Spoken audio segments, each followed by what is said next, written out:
October 2ರಂದು ಜರುಗುವ ವಿಶ್ವವಿಖ್ಯಾತ ಜಂಬೂ ಸವಾರಿ ಮೆರವಣಿಗೆಗೆ ಈಗಾಗಲೇ ಅರಮನೆ ನಗರಿ ಸಜ್ಜಾಗ್ತಾ ಇದೆ. ಆನೆಗಳು ಈಗಾಗಲೇ ತಾಲೀಮನ್ನು ಕೂಡ ಆರಂಭಿಸಿದ್ವು. ಆದರೆ ಇವತ್ತಿನಿಂದ ಕ್ಯಾಪ್ಟನ್ ಅಭಿಮನ್ಯು ನೇತೃತ್ವದ ಆನೆಗಳಿಗೆ ಭಾರದ ತಾಲೀಮನ್ನು ಮಾಡಲಾಗ್ತಾ ಇರತಕ್ಕಂಥದ್ದು. ಈಗ ನಾವು ದೃಶ್ಯದಲ್ಲಿ ಕಾಣಬಹುದು, ಮೈಸೂರಿನ ಅರಮನೆಯ ಅಂಗಳದಲ್ಲಿ ಕೋಡಿ ಸೋಮೇಶ್ವರ ದೇವಸ್ಥಾನ ಏನಿದೆ, ಈ ಒಂದು ದೇವಸ್ಥಾನದ ಬಳಿ ಈಗ ಕ್ಯಾಪ್ಟನ್ ಅಭಿಮನ್ಯುವಿಗೆ ಮೊದಲನೆಯದಾಗಿ ಭಾರದ ತಾಲೀಮನ್ನು ಮಾಡಲಾಗ್ತಾ ಇರತಕ್ಕಂಥದ್ದು. ಮಾವುತರು, ಕಾವಾಡಿಗಳು, ಅರಣ್ಯ ಸಿಬ್ಬಂದಿಗಳು ಆ ಒಂದು ಕ್ಯಾಪ್ಟನ್ ಅಭಿಮನ್ಯು ಆನೆಗೆ ನಮ್ದ ಗಾದಿಯನ್ನು ಹೊರಿಸುವಂತಹ ಒಂದು ಕೆಲಸವನ್ನು ಮಾಡಲಾಗ್ತಾ ಇರತಕ್ಕಂಥದ್ದು. ಆ ಗಾದಿ ಮತ್ತು ನಮ್ದ ಏನಿದೆ ಅದರ ಒಳಭಾಗಕ್ಕೆ ಮರಳಿನ ಮೂಟೆಗಳನ್ನು ಹಾಕಲಾಗುತ್ತೆ. ಇದು ಅಂದರೆ ಏನು ಕಳೆದ ತಿಂಗಳು 4ನೇ ತಾರೀಕು ಕಾಡಿನಿಂದ ನಾಡಿಗೆ ಬಂದಿದ್ದಂತಹ ಆನೆಗಳಿಗೆ ಪ್ರತಿನಿತ್ಯವೂ ಕೂಡ ನಗರದ ಸದ್ದು ಗದ್ದಲಕ್ಕೆ ಹೊಂದಿಕೊಳ್ಳುವಂತಹ ರೀತಿಯಲ್ಲಿ ತಾಲೀಮನ್ನು ಮಾಡಲಾಗ್ತಾ ಇತ್ತು, ಅಭ್ಯಾಸವನ್ನು ಮಾಡಲಾಗ್ತಾ ಇತ್ತು.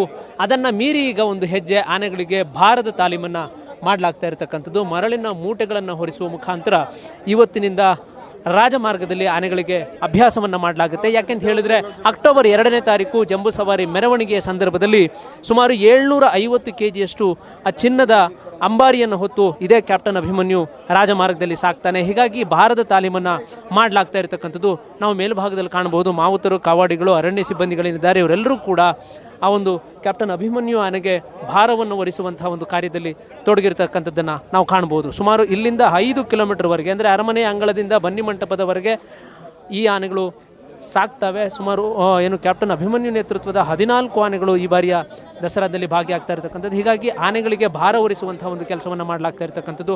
ಅರ್ಚಕ ಪ್ರಹ್ಲಾದ ಅವರ ಒಂದು ನೇತೃತ್ವದಲ್ಲಿ ಆನೆಗಳಿಗೆ ಪೂಜೆಯನ್ನು ಸಲ್ಲಿಸುವಂಥ ಒಂದು ಕೆಲಸ ಆಯಿತು. ಅದಾದ ನಂತರ ಆನೆಗಳಿಗೆ ಸಿಹಿ ಅಂದರೆ ಬೆಲ್ಲ ಮತ್ತು ಕಬ್ಬುಗಳನ್ನು ನೀಡುವ ಮುಖಾಂತರ ಈಗ ಭಾರದ ತಾಲೀಮನ್ನು ಹೊರಿಸಲಾಗ್ತಾ ಇರತಕ್ಕಂಥದ್ದು. ಇದು ಒಂದು ರೀತಿ ಏನು ಆನೆಗಳು ಭಾರವನ್ನು ಹೊತ್ತು ನಗರದ ಸದ್ದುಗದ್ದಲಕ್ಕೆ ಗಾಬರಿ ಆಗದ ರೀತಿಯಲ್ಲಿ ಜನರಿಗೆ ಹೊಂದಿಕೊಂಡು ಹೋಗುವಂತಹ ರೀತಿಯಲ್ಲಿ ಆನೆಗಳಿಗೆ ಅಭ್ಯಾಸವನ್ನು ಮಾಡಲಾಗ್ತಾ ಇರತಕ್ಕಂಥದ್ದು. ಇಲ್ಲಿಂದ ಅಂದರೆ ರಾಜಮಾರ್ಗದಲ್ಲಿ 5 ಕಿಲೋಮೀಟರ್ವರೆಗೆ ಆನೆಗಳು ಸಾಕ್ತವೆ. ಸಾಗಿದ ನಂತರ ಆನೆಗಳಿಗೆ ಭಾರದ ತಾಲೀಮಿನ ಒಂದು ಅಭ್ಯಾಸ ಆಗುತ್ತೆ. ಅದಾದ ನಂತರ ಅಂದರೆ ಪ್ರತಿ ಭಾರದವನ್ನು ಹೊರಿಸುವಂತಹ ಸಂದರ್ಭದಲ್ಲಿ ಹಂತ ಹಂತವಾಗಿ ತೂಕವನ್ನು ಹೆಚ್ಚಿಸುವಂತಹ ಒಂದು ಕೆಲಸ ಕೂಡ ಆಗುತ್ತೆ. ಅದಾದ ಬಳಿಕ ಮರದ ಅಂಬಾರಿಯನ್ನು ಕೂಡ ಹೊರಿಸಿ ಆನೆಗಳಿಗೆ ತಾಲೀಮನ್ನು ಮಾಡಲಾಗುತ್ತೆ. ಫೈನಲ್ ಆಗಿ ಅಕ್ಟೋಬರ್ 2ನೇ ತಾರೀಕು ಜರುಗುವಂತಹ ಜಂಬೂ ಸವಾರಿ ಮೆರವಣಿಗೆ ಏನಿರುತ್ತೆ ಆ ಒಂದು ಸಂದರ್ಭದಲ್ಲಿ 750 kg ಚಿನ್ನದ ಅಂಬಾರಿಯನ್ನು ಹೊತ್ತು ಇದೇ ಕ್ಯಾಪ್ಟನ್ ಅಭಿಮನ್ಯು ಸಾಕ್ತಾನೆ. ಹೀಗಾಗಿ ಆನೆಗಳಿಗೆ ಪ್ರತಿನಿತ್ಯವೂ ಕೂಡ ಪೌಷ್ಟಿಕ ಆಹಾರಗಳನ್ನು ಕೊಡೋದ್ರ ಜೊತೆಗೆ ಆನೆಗಳಿಗೆ ಪ್ರತಿನಿತ್ಯವೂ ಕೂಡ ಅಭ್ಯಾಸವನ್ನು ಮಾಡಿಸ್ತಕ್ಕಂಥದ್ದು, ಆನೆಗಳಿಗೆ ವಿಶ್ರಾಂತಿಯನ್ನು ಕೊಡ್ತಕ್ಕಂಥದ್ದು ಇರ್ಬೋದು. ಇದನ್ನೆಲ್ಲವನ್ನು ಕೂಡ ಮಾಡಲಾಗುತ್ತೆ. ಒಟ್ಟು 14 ಆನೆಗಳು ಈ ಬಾರಿಯ ದಸರಾದಲ್ಲಿ ಭಾಗಿಯಾಗ್ತಾ ಇರ್ತಕ್ಕಂಥದ್ದು. ಹೀಗಾಗಿ ಆನೆಗಳಿಗೆ ಈಗ ಪೂಜೆಯನ್ನು ಸಲ್ಲಿಸಿ ತದನಂತರ ಭಾರವನ್ನು ಹೊರಿಸ್ತಕ್ಕಂಥ ಕೆಲಸವನ್ನು ಮಾಡಲಾಗ್ತಾ ಇದೆ. ಈಗ ನಾನು ಅರ್ಚಕ ಪ್ರಹ್ಲಾದ್ ಅವರನ್ನು ಕೂಡ ಮಾತನಾಡಿಸ್ತಾ ಹೋಗ್ತೇನೆ. ಇವತ್ತಿನಿಂದ ಭಾರದ ತಾಲೀಮು ಆಗ್ತಾ ಇರತಕ್ಕಂಥದ್ದು, ಹಾಗಾಗಿ ಪೂಜೆಯಲ್ಲಿ ಯಾವ ರೀತಿ ವಿಶೇಷವಾಗಿ 3 ಆನೆಗಳಲ್ಲಿ ವಿಶೇಷ ಪೂಜೆ ಮಾಡಿದ್ವಿ. ಆಂಜನೇಯನ ಪ್ರಾರ್ಥನೆ ಮಾಡಿ, ಮುಖ್ಯ ಪ್ರಾಣದೇವರ ಪ್ರಾರ್ಥನೆ ಮಾಡಿ ಆ ದೇವಸ್ಥಾನದ ಪೂಜೆ ಮಾಡಿಸ್ಕೊಂಡು ಆ ಪ್ರಸಾದ ಎಲ್ಲ ಆನೆಗಳಿಗೆ ಕೊಟ್ಟಿದ್ವಿ. ನಮ್ಮ ಆಂಜನೇಯ ಶಕ್ತಿ ನಮ್ಮ ಆನೆಗಳಿಗೆ ಬರಬೇಕು, ಅದರಿಂದ ವಿಶೇಷ ಪೂಜೆ ಮಾಡಿದ್ವಿ. ಎಷ್ಟು ಪ್ರತಿನಿತ್ಯ ಆನೆಗಳಿಗೆ ಭಾರ ತೂಕ ಜಾಸ್ತಿ ಜಾಸ್ತಿ ಆಗ್ತದೆ, ದಿನಕ್ಕೂ ಜಾಸ್ತಿ ಆಗ್ತದೆ. ಇವತ್ತೊಂದು 300 kg ಇದೆ. ಗಾದಿ, ನಮ್ದ, ತೊಟ್ಲು ಅಂತೆಲ್ಲ ಸೇರಿ ಮುಂದಕ್ಕೆ ಇನ್ನೂ ಜಾಸ್ತಿ ಆಗುತ್ತೆ. 1000 kg ತನಕ ಹಾಕ್ತೀವಿ.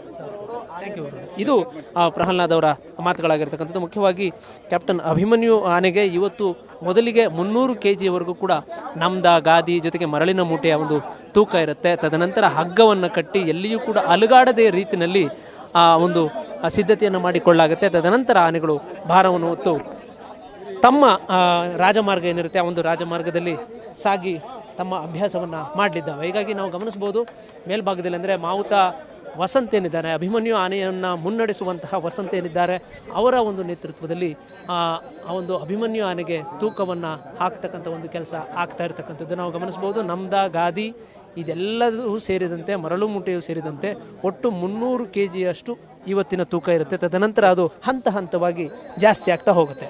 ಒಟ್ಟಾರೆಯಾಗಿ ಹೇಳೋದಾದರೆ ಜಂಬೂ ಸವಾರಿ ಮೆರವಣಿಗೆಗಾಗಿ ಕ್ಯಾಪ್ಟನ್ ಅಭಿಮನ್ಯು ನೇತೃತ್ವದ ಆನೆಗಳು ಈಗ ಸಿದ್ಧಗೊಳ್ತಾ ಇದೆ. ಕ್ಯಾಮರಾ ಪರ್ಸನ್ ಜೀವನ್ ಜೊತೆ ಪುನೀತ್, TV5 ಮೈಸೂರು.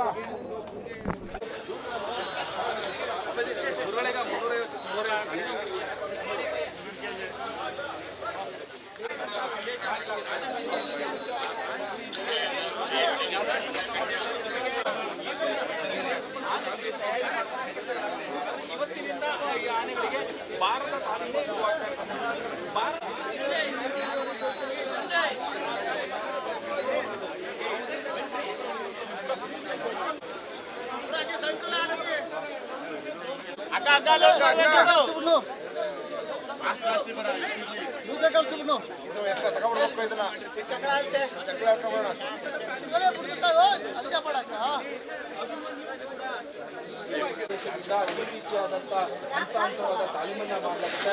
ಮೊದಲಿಗೆ 2 ಮೂಟೆಯ ತಾಲೀಮು, ಅದಾದ ಬಳಿಕ ಮರದ ಅಂಬಾರಿಯನ್ನ ಹಾಕಿ ತಾಲೀಮನ್ನ ಮಾಡಲಾಗುತ್ತೆ.